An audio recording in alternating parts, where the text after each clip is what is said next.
ನೀವು ಕೂಡ ಖಂಡಿತವಾಗ್ಲೂ ಇದನ್ನು ಟ್ರೈ ಮಾಡಿ.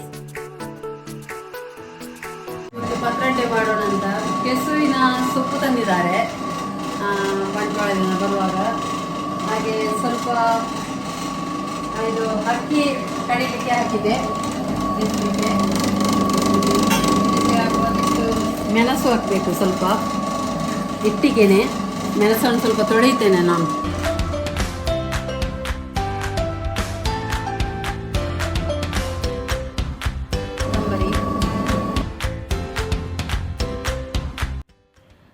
ಲಿಂಬೆ ಗಾತ್ರದಷ್ಟು ಹುಳಿ ಹಾಗೂ ಅದಕ್ಕೆ ರುಚಿಗೆ ತಕ್ಕಷ್ಟು ಉಪ್ಪು ಇಷ್ಟನ್ನು ಹಾಕಬೇಕು. ಕೇಸರಿನ ಎಲೆ ಸ್ವಲ್ಪ ತುರುಕೆ ಇರುತ್ತೆ, ಹಾಗಾಗಿ ಇದಕ್ಕೆ ಹುಳಿ ಅಂಶ ಸ್ವಲ್ಪ ಜಾಸ್ತಿ.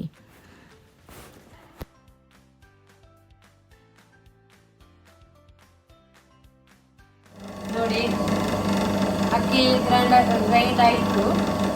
ಇನ್ನು ತೆಗೆದು ಎಲೆಯಲ್ಲಿ ತೆಳ್ಳಗೆ ಹಚ್ಚುವುದು.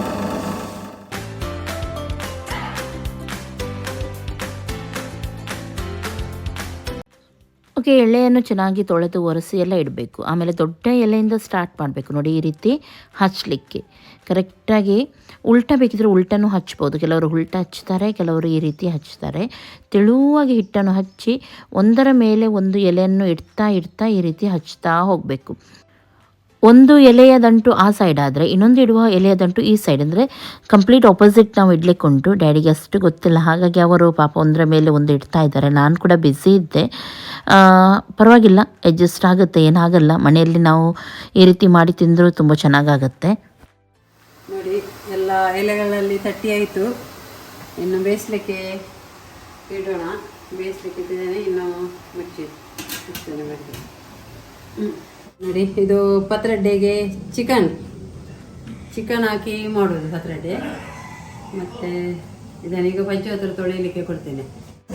ಇದು ಮೆಣಸು, ಸ್ವಲ್ಪ ಒಣಮೆಣಸು, ಸ್ವಲ್ಪ ಕಾಯಿ ಮೆಣಸು, ಸ್ವಲ್ಪ ಕೊತ್ತಂಬರಿ ಸೊಪ್ಪು, ಮತ್ತು ಬೆಳ್ಳುಳ್ಳಿ, ಹುಳಿ, ಸೋಂಪು, ಸಾಸಿವೆ, ಜೀರಿಗೆ, ಕೊತ್ತಂಬರಿ, ಸ್ವಲ್ಪ ಗರಂ ಮಸಾಲ. ಆಮೇಲೆ ಇದು ಈರುಳ್ಳಿ, ಯಾವುದಕ್ಕೆ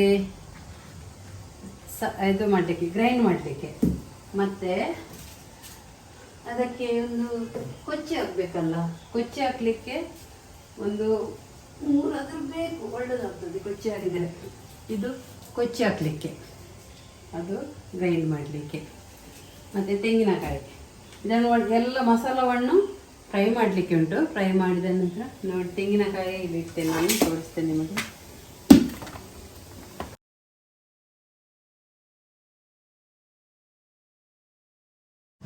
ಇಷ್ಟು ತೆಂಗಿನಕಾಯಿ, ಅಂದರೆ ಪತ್ರೊಡೆಗೆ ಸ್ವಲ್ಪ ತೆಂಗಿನಕಾಯಿ ಜಾಸ್ತಿ ಅಲ್ಲ, ಹಾಗೆ ಇಷ್ಟು ತೆಂಗಿನಕಾಯಿ ಹಾಕಿ ಇನ್ನೆಲ್ಲ ಮಸಾಲವನ್ನು ನಾನು ಫ್ರೈ ಮಾಡ್ತೇನೆ. ಸ್ವಲ್ಪ ತೆಂಗಿನಕಾಯಿ ಹಾಕೋದು, ತುಂಬ ಹಾಕೋದಿಲ್ಲ ನಾನು.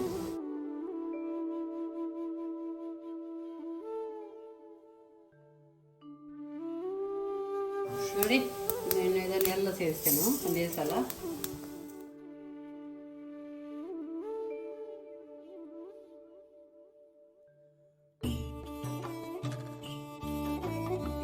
ಗ್ರೀನ್ ಮೆಣಸು ಮತ್ತು ಈ ಮೆಣಸು ಒಟ್ಟಿಗೆ ಹಾಕ್ತೇನೆ. ಆಯಿತು, ತೆಗೆಯೋದು ಇದನ್ನು.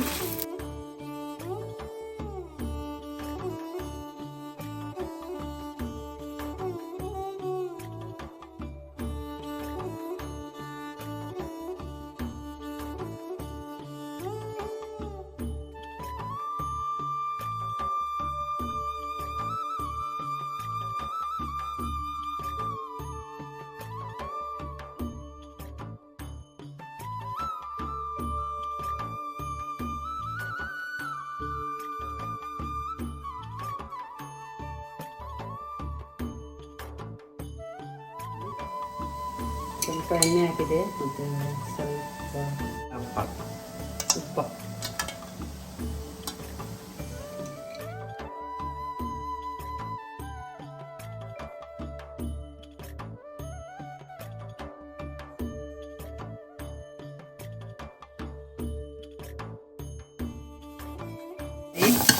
ಈರುಳ್ಳಿ ಸ್ವಲ್ಪ ಬಂದು ಕಲರ್. ಇನ್ನು ಕೋಳಿಯನ್ನು ಹಾಕ್ತೇನೆ ನಾನು.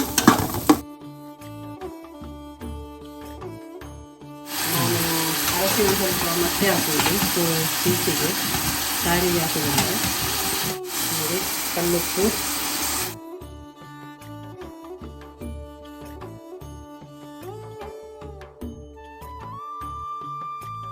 ಹೀಗೆ ಮಾಡಿದರೆ ಇದು ಪೀಸೆಲ್ಲ ಹುಡಿ ಆಗುವುದಿಲ್ಲ. ನಾನು ಈಗೇನೆ ಮಿಕ್ಸ್ ಮಾಡೋದು ಯಾವಾಗಲೂ. ನೋಡಿ, ಒಂದು ಸಲ ಗ್ರೈಂಡ್ ಆಯಿತು. ಇನ್ನೊಂದು ಸಹ ಇದು ಖಾಲಿ ನೀರುಳ್ಳಿ ಮಾತ್ರ, ನೀರುಳ್ಳಿ ಅಲ್ಲ ತೆಂಗಿನಕಾಯಿ. ಇವಾಗ ಡ್ಯಾಡಿ ಬೆಂದ ಪತ್ರೊಡೆ ಉಂಟು ನೋಡಿ, ಅದನ್ನು ಕಟ್ ಮಾಡ್ತಾ ಇದ್ದಾರೆ. ಅದು ಸ್ವಲ್ಪ ಬಿಸಿ ಉಂಟಲ್ವಾ, ಹಾಗಾಗಿ ಅವರು ಆ ರೀತಿ ಮಾಡ್ತಾ ಇದ್ದಾರೆ. ಇಲ್ಲದ್ರೆ ಮೆಲ್ಲನೆ ನೀವು ಕಟ್ ಮಾಡಬೇಕು, ಕರೆಕ್ಟಾಗಿ ರೌಂಡ್ ಶೇಪ್ ಬರುತ್ತೆ ಅದು.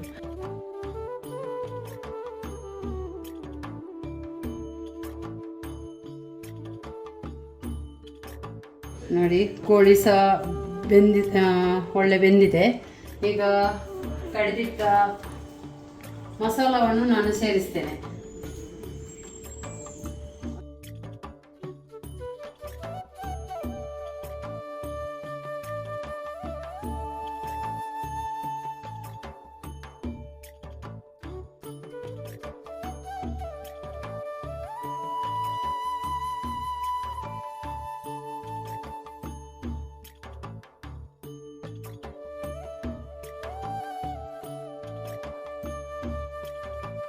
ಸಾರು ಎಲ್ಲ ಕುದೀತಾ ಉಂಟು. ಇನ್ನು ಇದನ್ನು ಹಾಕಿ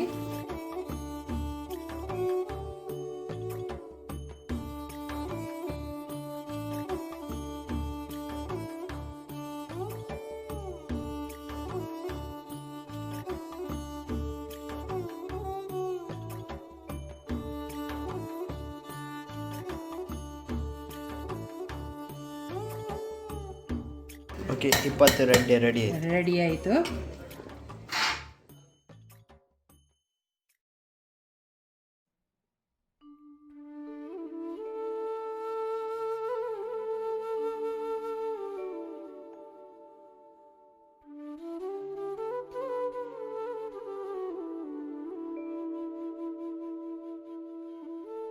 ಓಕೆ, ಇವಾಗ ನಾನು ಟೇಸ್ಟ್ ಮಾಡಿ ನೋಡ್ತೀನಿ. ಅಮ್ಮ ಪತ್ರೊಡೆ ಮಾಡಿ ಇಟ್ಟಿದ್ದಾರೆ, ಚೆನ್ನಾಗಾಗಿದೆ. ನೀವು ಕೂಡ ಖಂಡಿತವಾಗ್ಲೂ ಇದನ್ನು ಟ್ರೈ ಮಾಡಿ. ಸಾರೆಲ್ಲ ಮಸಾಲ ಹಾಕಿದ್ದುಂಟು ನೋಡಿ, ತುಂಬ ಚೆನ್ನಾಗಾಗಿದೆ. ಅಂದರೆ ಮಸಾಲೆ ಉಂಟು ಜಾಸ್ತಿ ಖಾರ ಅದು ಇದು ಏನಿಲ್ಲ, ತುಂಬ ಸೂಪರ್ ಆಗಿದೆ.